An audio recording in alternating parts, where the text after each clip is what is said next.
Learn the most advanced recruiting techniques. Land the most desirable talent. Launch your company towards massive success. This is the Higher Power Radio Show with Rick Girard. Today, we're talking about trials and tribulations of finding the right technical leader for your company. Entrepreneurs often have the challenge of a great idea and then end up trying to figure out how to build it. I'm Rick Girard, and welcome to the Higher Power Radio Show. Our mission is to discuss and deconstruct insights from top-performing entrepreneurs and industry experts. Every week, we uncover tested, tactical solutions to solve your company's toughest hiring challenges. Today, our guest is Scott Krawitz, the CEO and founder of People-Driven Solutions, which is a technology services firm specializing in fractional technology leadership, curated technology solutions, along with talent acquisition and retention. Scott is an expert in today's subject, and which is why I wanted to have him on the show. Scott, welcome to the Higher Power Radio Show today. Excellent. Thank you for having me, Rick. Really appreciate it. Absolutely. So we're going to cover two things today. We're going to cover why it's important to have a strong technical leader. Mm-hmm. I focus mainly on tech, but you service a lot of companies that are kind of outside of tech as well, mm-hmm. As well as how to get a strong leader for your company. So let's start by talking about really what a strong technical leader is. Sure. Thanks for asking. So, with any particular leadership role, you're looking at three major buckets, right? Strategic, managerial, and tactical. Now, when it comes to technology leadership, we really like to have our technology leaders just in the first two buckets, strategic and managerial. A lot of companies make the mistake of trying to have their technology leadership do tactical tasks. Sure. And it can be really distracting. So in the strategic and managerial, what makes a great technology leader? Well, first, I think you need to look at technical acumen. Is it someone that's actually paying attention to the latest technical trends? Do they have a decent network of folks that they're sharing ideas with? Are they in tune with a particular market? In addition, we'd be looking for business acumen as well. Do they understand how a company is run both internally and externally? Do they understand the notion of a product, how it's priced, what the market will bear? And the final piece I'd say that makes a great technology leader is going to be emotional intelligence. Sure. The ability to connect not only with technology staff, but also with the C-suite to really help them move their strategy forward. Yeah, and I think another thing to take into consideration here is at what stage is the company's at, right? Exactly. So let's talk a little bit about that because I tend to service startups. Mm-hmm. Most of the companies that I deal with are tech-related startups, and mm-hmm. so it's really important that they have a really strong technical leader. Mm-hmm. So for a small company, mm-hmm. right, what would be your take on why you think that what that leader should look like for them? Because it really does need to be more tactical at that point. Sure. Yeah, great question. Well, we like to divide technology into two key landscapes. The first would be what we call the customer journey. Sure. So from the first time a customer hears about your company through the time that they become a raving fan, how are they interacting with technology? How is technology either improving that journey or taking away from it? And then the other side of it would be what we call the business agility layer. So in essence, what technology is being used to actually run the business, whether it's a CRM for marketing, HRIS for keeping employment records, or a general ledger program like QuickBooks. Mm-hmm. What is the technology that's in use there? So the thing is, these days, smaller businesses have a need for both of those. Yeah. But the question is, where do you hire the leadership? Do you hire the leadership? Don't know that most of the time, too. Exactly. So in a smaller company, perhaps you'd be looking for more like a Jack or Jane of all trades sure. to oversee that. And then they can bring in perhaps contract resources or other vendors to support execution. Sure. Okay. So with a smaller startup, and part of our audience is entrepreneurs, mm-hmm. right? And yeah. I have people come up to me every once in a while and say, look, I got this great idea. Yeah. I'm having a really hard time finding a technical person to build it for me. Mm-hmm. I think at that point, you're looking for somebody who's kind of tactical and somebody who can a little bit more than the other pieces, right? Yeah, potentially. So you could look for someone that has the capability to build it out. Yeah. But what we find is that if that person is focused on building and they're not focused on product market fit, they're not sure. focused on the other things, they could be building something that, maybe backs them into a corner later or isn't sure. adding the most value. So one way to address that, could be from a fractional perspective. Yeah. I mean, these days, I don't know that you need someone full-time, but Yeah, I mean, we do see a lot of startups looking for, technologists that can execute. Yeah, so maybe what I'm talking about really is as I'm thinking about it and we're talking, that's not really a leader. I mean, that's just somebody, that's an individual contributor who can come in and do that, yes, right? Well said. Yeah. Okay. So let's talk about some of the mistakes that we see companies at various levels make when they're looking for a CTO or a technical leader. Yeah, right? Great question. So the first we see is not understanding the need clearly. So again, we're talking about the customer journey. That would be the external facing technology, and then the internal technology, or the business agility layer. So in larger firms, you would see, for example, a chief information officer, or CIO, would really be the one that's responsible for more of the internal technology, and a CTO would be the customer facing. All right. So a lot of times in small to mid-sized companies, those get collapsed, but the companies are not defining it clearly. Sure. So say, for example, they'll bring in a CTO they think is going to cover everything, but this person is really focused on building a great software delivery engine. Yeah. But then they ignore everything on the inside. Yeah, on the operational side. Yeah, or they bring in someone who's really more operational, doesn't have experience on the outside, and then the software development fails. So I think it's really important to clearly define what the need is. Yeah. And so if you are a tech company, you really want to focus the need primarily on the product side. Yes. That's the main core of your business first. I mean, that's my take on it. Yeah. I mean, definitely. It's if that's your key revenue stream, you have to be focused on that. What I would say though is we've even seen smaller companies where, as the company scales, delivery can quickly become an issue. Yeah. So, for example, if you don't have the right billing systems in place, or the right customer service systems in place, then you have a technologist that's growing revenue and growing this company, and then the company is going to fail on the delivery side. So yeah, that's true. I agree with you that, I mean, the focus should be, but I think they always need to have an eye towards how do you actually support delivery. So delivery, though, so let's kind of talk about, because I'm thinking CIO is a little bit more on the internal operation systems, whereas maybe just an ops, an ops person would be handling all those systems, right? Sure. Yeah. Great question. So internally, with the business agility and the internal things, we see not only applications in use by every business unit, but there's also security is a big concern to folks these days. Yeah. Managed service providers to take care of all the infrastructure. You're talking about cloud storage. You're talking business intelligence. Yeah. Everybody has metrics and they want dashboards, right? Security. Yeah. I mean, there's so much going on that a lot of times, an ops person will need some additional help there. Yeah, most definitely. So, are there CTOs that are good functioning CIOs and vice versa? You can find them. Like most other areas, think about medicine. I mean, your general practitioner is not going to be the optimal psychiatrist. Maybe they can diagnose a little depression here or there, right? So you're going to be sacrificing a little bit, but yes, there are CTOs that can handle both for a smaller company. Yeah. Okay. So, and we'll get into some of the solutions on the second part of the show, but okay. All right. So what are some other, so at a small company range, I mean, I think you really want to focus in on the product development first, and then start building out the systems for delivery, right? Correct. Yes. Mid-sized companies. What are some of the issues that you've seen with something that's in the $50 to $100 million range or what have you? Sure. Then I think the focus becomes equally strong on the operational side. Yeah. So 50 to 100 million, maybe you're talking like somewhere around like 100 plus employees. Then security becomes a concern. Collaboration, cloud. Maybe you're talking about multiple locations now, right? Yeah. So I think really, we see a lot of issues in that area. Yeah, it's funny. I was at an Octane event this morning. They do a Coffee at the Cove every month, and they had a expert on industrial security who was talking about kind of really now pulling in critical systems into that as well. Right. These are all little pieces that as a company becomes more functional. I mean, you've got to be on top of these things.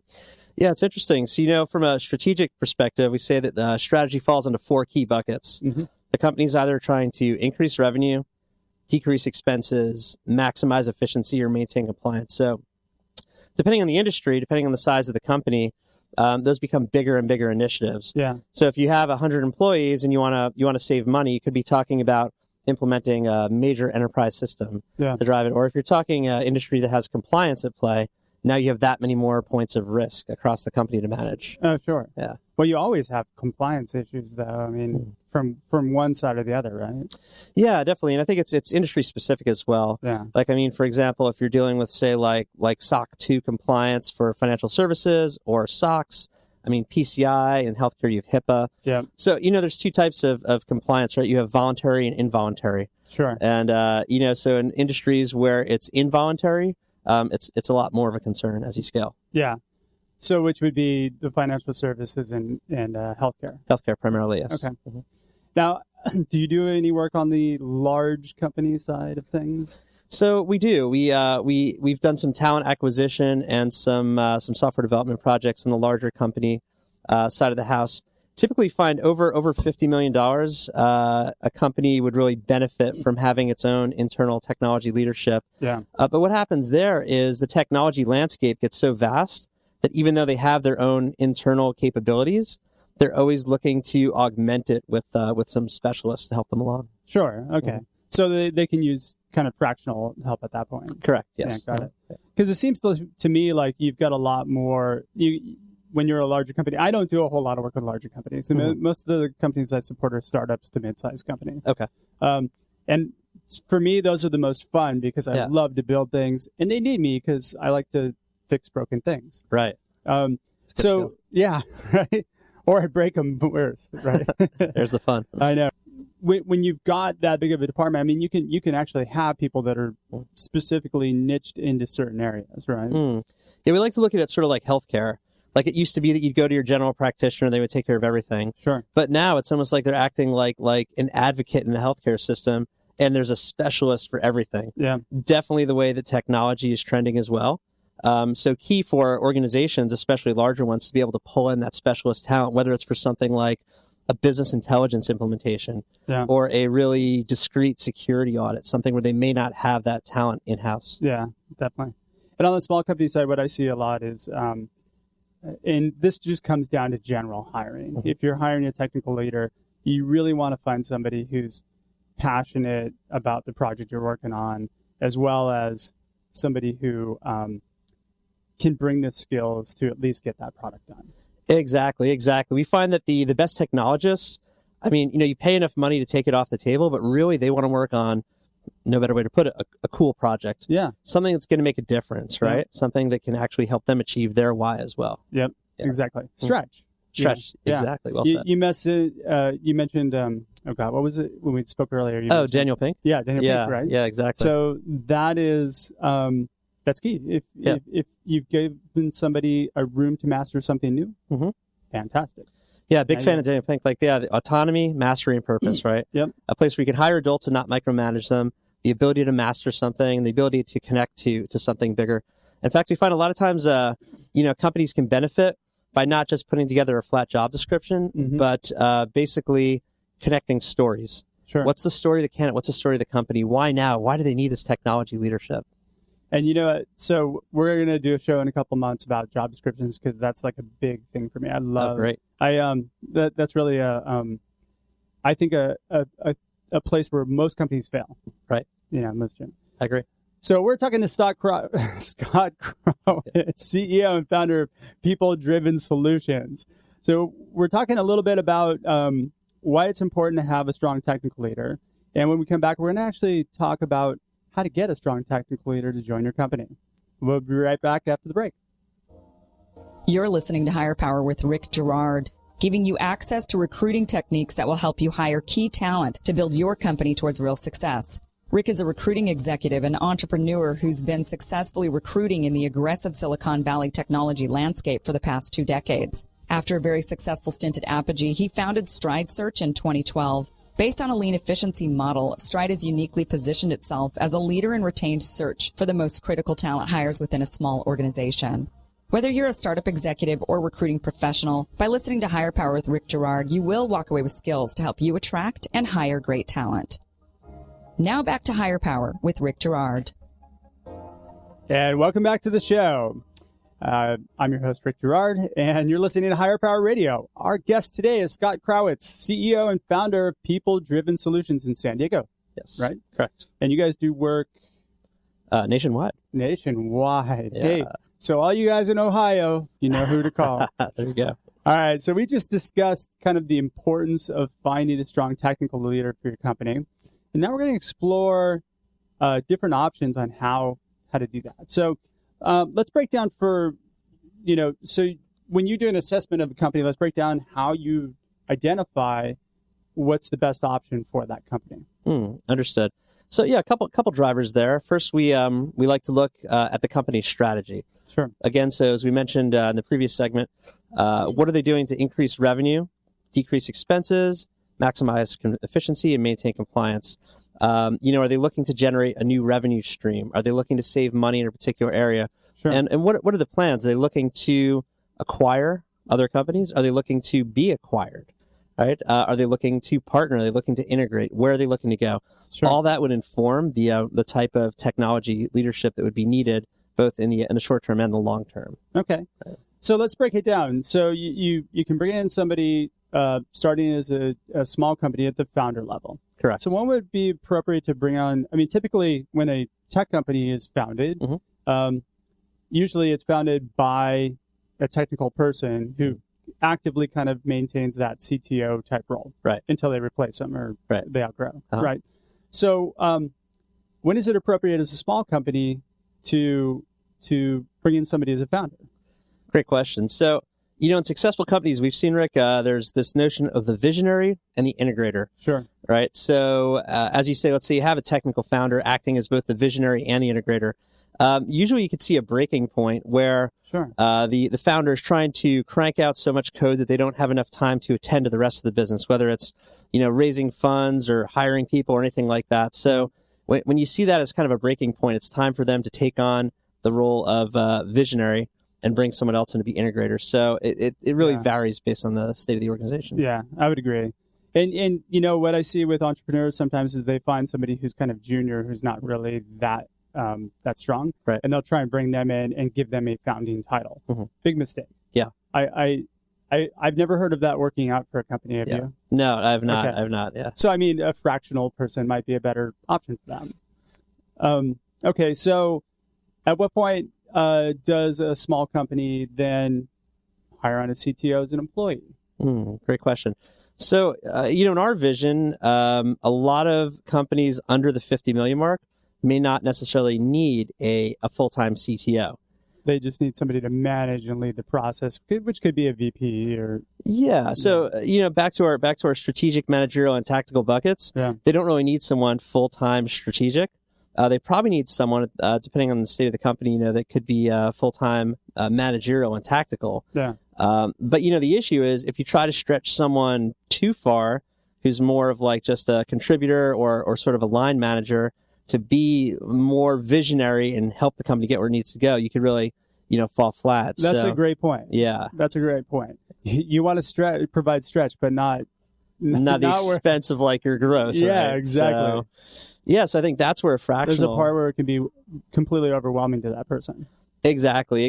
So, we've seen a lot of situations where actually bringing in a fractional can have multiple benefits because that fractional can then coach up perhaps a director or a VP and help them elevate their game. Meanwhile, a fractional can work with the C-suite to make sure that technology dollars and delivery are aligned with their mission and where they're headed. Okay, so let's define fractional, which is basically somebody coming in on a contract basis and essentially putting in a certain amount of time to make sure that you're getting your projects done. Correct. So just going back to the buckets, strategic, managerial, tactical, a fractional CTO would be mostly strategic, maybe 10% or so managerial as far as coaching up.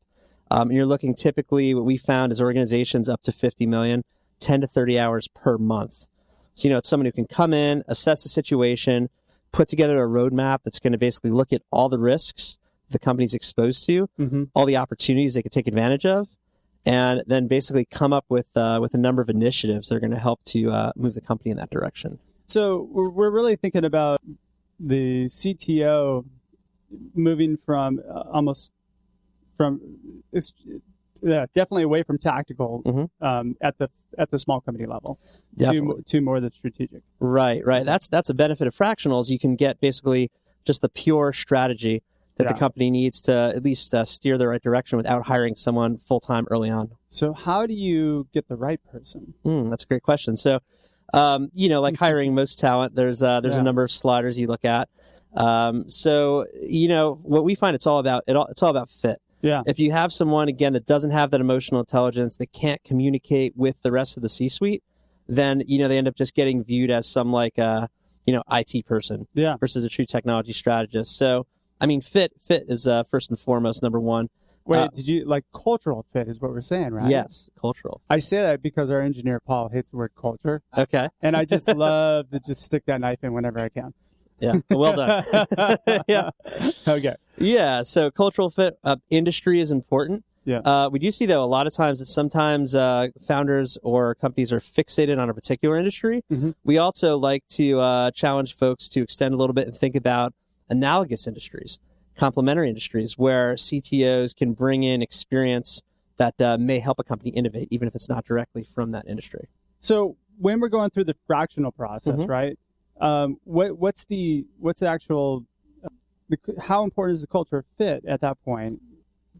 I would say it's pretty critical, because when you're talking strategy, you're talking someone who's a trusted advisor. And so if they can't have an open line of communication and mutual respect from the rest of the C-suite, the CEO, CFO, COO, it's going to be quite a challenge to achieve anything. But they're also not part of the organization fully. Communication, I would separate out communication from the cultural piece, because they're not really contributing to the culture so much, right? Well, to some extent, because it depends on, how much of, say, for example, the development organization exists. Yeah. If it's a company that's just adding a software development, competency, then they could really help to drive, who are the other leaders that will be hired internally? What's the culture of that development organization? Is it one of accountability, one of innovation, or one where it's basically just going to be very top down, like a factory? Got it. Okay. We're getting close here. So let's lastly kind of, I want to leave our listeners with a plan of action on how to kind of provide the right ingredients to find the right person. Understood. As a CTO. So what would you say would be kind of like the top 2 or 3 things that they should be looking for in order for them to identify the right person for their role? Yeah, great question. Happy to share. So what I would do is the first thing they need to do is actually assess their technology landscape. And again, I think the easiest way to do that is to divide it into, again, the customer journey and the business agility layer. If they could just think as critically as possible about, what systems are currently in place and how are they supporting or not supporting, both from the outside, what the customer sees, and then on the inside, what the employees or partners are using, right? So if there's no systems in place. If there's no systems in place, then let's take the customer journey. Yeah. They can look at, again, from the first time a customer hits a website, through the time that they place an order, through the time that they're invoiced, through the time that they're supported and kept in touch with. What does that look like currently? Yeah. What would it look like ideally? And then once the the C-suite has that in mind, that's something that they can use to generate the need for the role, and say, look, these are the characteristics. This is what we're working on. We want someone who has experience with this part of the journey, for example. Got it. Yeah. I love the journey reference, because it just makes me think of, I watched Narnia over the weekend, of course. Excellent. My daughter. And again, I want to kind of stretch, with a smaller company, if you're looking to bring on a founding member or a CTO / VP of engineering or a technical leader, I think really the most important piece that entrepreneurs and companies need to look out for is really how much passion the person has for the project, and effectively how well they communicate. Right. Like you just said, right? Definitely. I think culture is definitely, 75% of why you should hire somebody. Exactly. So I found that, again, I've run into a lot of entrepreneurs where they've got a person doing part-time work and they're behind 3 months in a project because they have another job. Right. And it's just, that creates a lot of stress. And that person probably doesn't have the passion for that. So they're probably not putting what needs to go into it in order for that company to really be successful. Right. I think it's this realization. I see a lot of founders, think that they can hire someone who can code, and that person's just going to build out the company. Yeah. I think that's someone who, say, for example, never built a house before, and they go and hire a carpenter and electrician and just hope that the thing's going to be done in like 3 months, right? Or building a house without having a foundation. Without having a foundation, exactly. So, understanding that it's a competency like any other, like your finance department, your marketing department. You need the right leadership driving that. Yeah. That's very true. So passion for the project, skills to back it. Mm-hmm. And then I think you have to be able to provide some stretch. Not too much, but yeah. Right. Exactly. Spot on. Yeah, well said. All right. So we're just about out of time for today's show.